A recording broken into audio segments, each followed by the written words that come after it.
Corinthians 11:24 ஸ்தோத்திரம் பண்ணி அதை பிட்டு நீங்கள் வாங்கி புசியுங்கள். இது உங்களுக்காக பிற்கப்படுகிற என்னுடைய சரீரமாக இருக்கிறது. என்னை நினைவு கூறும்படி இதை செய்யுங்கள் என்றார். என்னை நினைவு கூறும்படி இதை செய்யுங்கள் என்றார். ஆண்டவர் இந்த திருவிருந்து ஆராதனை கர்த்தருடைய பந்தியை நமக்கு கட்டளையிட்டார். நான் வருமளவும் இதை கடைபிடியுங்கள் என்று கட்டளையிட்டார். அதனுடைய நோக்கங்களில் ஒன்று, என்னை நினைவு கூறும்படி இதை செய்யுங்கள். அப்படின்னா நம்ம ஆண்டவரை மறந்துடுவோமா? வாய்ப்பு இருக்கு. இஸ்ரவேல் ஜனங்கள் கண்மலையாகிய தேவனை மறந்தார்கள். சங்கீதத்தில் அவர்களை குறித்து சொல்லப்பட்டிருக்கிறது, அவர்கள் தேவனை மறந்தார்கள். வாய்ப்பு இருக்கிறது. மனிதனுடைய பெரிய வியாதியும் மறதி தான், பெரிய மருந்தும் மறதி தான். நடந்ததையே நினைத்திருந்தால் அமைதி என்றும் இல்லைன்னு உலகத்தான் சொன்னான். அதனால் கசப்பான விஷயங்களை மறக்கிறதுக்கு மறதி உதவி செய்கிறது. நல்ல விஷயங்களையும் மறந்து விடுகிறதுக்கு அப்படிப்பட்டதான ஒரு பாதிப்பும் இந்த மறதியால் இருக்குது. அதனால தான் ஞாபகப்படுத்த வேண்டியது அவசியம். ஊழியத்தில் முக்கியமான ஊழியம் கர்த்தரையும் அவருடைய வார்த்தைகளையும் அவருடைய கிரியைகளையும் ஜனங்களுக்கு ஞாபகப்படுத்திக்கிட்டே இருக்கிறது. அது முக்கியமான ஊழியத்தினுடைய முக்கியமான ஒரு பகுதி. என்னை நினைவு கூறும்படி கர்த்தருடைய பந்தியில் பங்கு பெறுங்கள். என்னை மறந்துடாதீங்க. என்னை மறக்காமல் இருக்கிறதுக்காகத்தான் இந்த கர்த்தருடைய பந்தின்னு சொன்னார். அதற்கு ஒரு நிழலாட்டமாக ஒரு காரியத்தை சாக்ரமெண்ட்டுன்னு இங்கிலீஷில் சொல்கிறாங்க, தமிழில் புனித சடங்குன்றாங்க. நினைவு கூறும்படி இதை செய்யுங்கள். இப்போ நினைவு சின்னம்னு வைக்கிறாங்க. யாராவது பெரிய தலைவர்கள் இறந்து விட்டால் அவர்களுக்கு நினைவு சின்னம் ஒன்று எழுப்புகிறார்கள். எதுக்கு? அவங்கள மறந்துடக்கூடாது. அவங்கள ஞாபகம் வச்சா அவங்களுடைய சாதனைகள் ஞாபகத்துக்கு வரும். இப்போ அதை போல் நாமும் அவங்க கொள்கைகள் ஞாபகம் வரும். அந்த கொள்கைகளை கடைபிடிக்கணும்னு ஒரு எண்ணம் வரும். அதுக்கு தான் ஒரு நினைவு சின்னம். ஏதோ அவங்களுடைய பேரை ஒரு சாலைக்கு வைக்கிறாங்க, ஒரு ஊருக்கு வைக்கிறாங்க, ஒரு நிறுவனத்துக்கு வைக்கிறாங்க, ஒரு நினைவு சின்னம் எழுப்புறாங்க. ஆனால் இயேசு சொன்னார், நீங்கள் கர்த்தருடைய பந்தியை கடைபிடிங்கள். அதுதான் எனக்கு நினைவு சின்னம். என்னை உங்களுக்கு ஞாபகப்படுத்துவதற்கு, உங்களுக்கு நீங்களே நினைவுபடுத்திக் கொள்வதற்கு இதுதான் ஒரு நினைவு சின்னம்னு சொன்னார். ஒரு பெரிய சிலுவையை வைக்கிறது இல்லை, வைக்கிறது தப்பு இல்லை, அதை இயேசு சொல்லலை. எல்லாம் ஒரு பெரிய சிலுவை வைங்க, உங்கள் ஆலயத்தில், உங்கள் சபையில், வீட்டில் ஒரு பெரிய சிலுவை வைங்கன்னு சொல்லலை. வைப்பது தவறு இல்லை.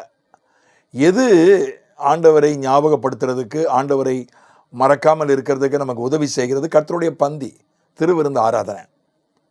அதனால் நம்ம கர்த்தருடைய வார்த்தைகளை, கர்த்தருடைய கிரியைகளை மறந்து விடாமல் இருப்பதற்கு, அப்படி அவர் நமக்கு ஒரு விஷயத்தை கொடுத்து விட்டு போனார், கர்த்தருடைய பந்தியை. நமக்கு நாம் மறந்து விடாமல் இருப்பதற்கு சில ஏற்பாடுகளை செய்து கொள்ள வேண்டும்.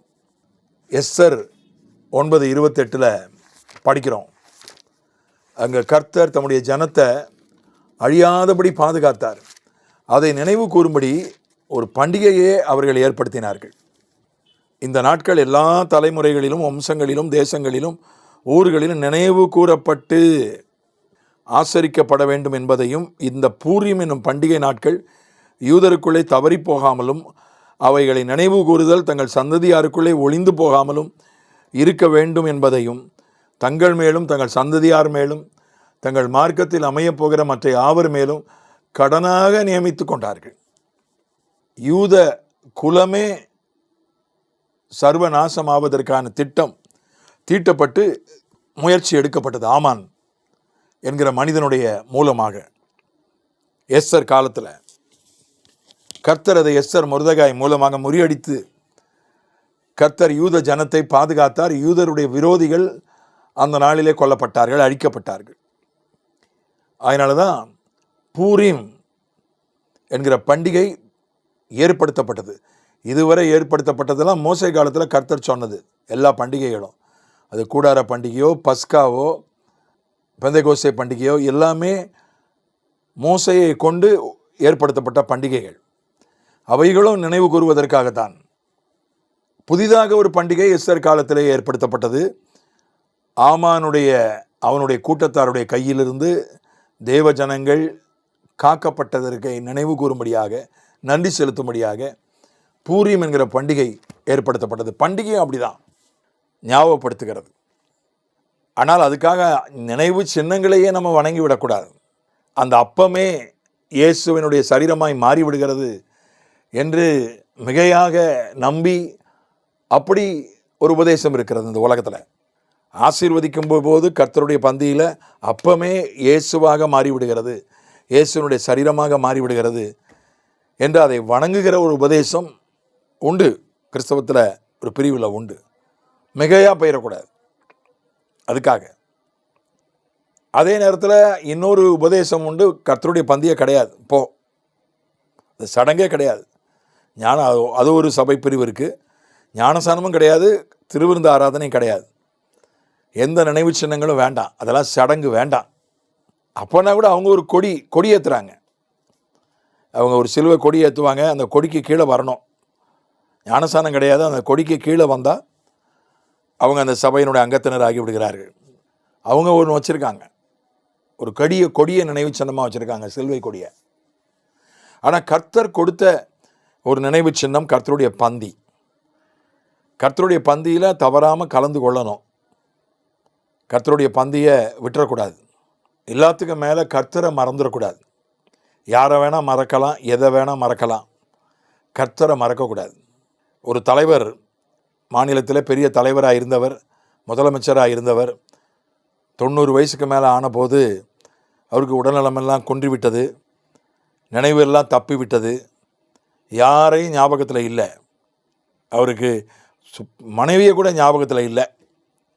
ஆனால் ஒருவர் மட்டும்தான் அவருடைய தலைவர். அவருக்கு தலைவராக இருந்தவர், அவருக்கு பிறகு தான் இவர் தலைவரானார், அவருக்கு பிறகு தான் இவர் முதலமைச்சரானார். அந்த ஒரு பேர் மட்டும்தான் ஞாபகம் இருந்துச்சான். அதை ஆச்சரியமாக எழுதியிருந்தார்கள். அந்த மாதிரி நமக்கு நினைவு தப்பி போனாலும், மனநலம் குன்றி, மூளை குன்றி, வயதாகி நினைவே இல்லாமல் போனாலும் ஆண்டவரை மறக்கக்கூடாது. ஒரு உலகத் தலைவர் தனக்கு தலைவராக இருந்தவரை மறக்கலை, எல்லாரையும் மறந்துட்டா கூட அவரை மறக்கலை. அப்படி ஆழமாக பதிந்து விட்டது. அப்படி என்றால் நாம் எவ்வளவாக ஆண்டவரை நினைவில் கொள்ள வேண்டும், அவரை மறக்காமல் இருக்க வேண்டும். கர்த்தருடைய பந்தியில் தவறாமல் பங்கு கொள்வோமாக. ஆமென்.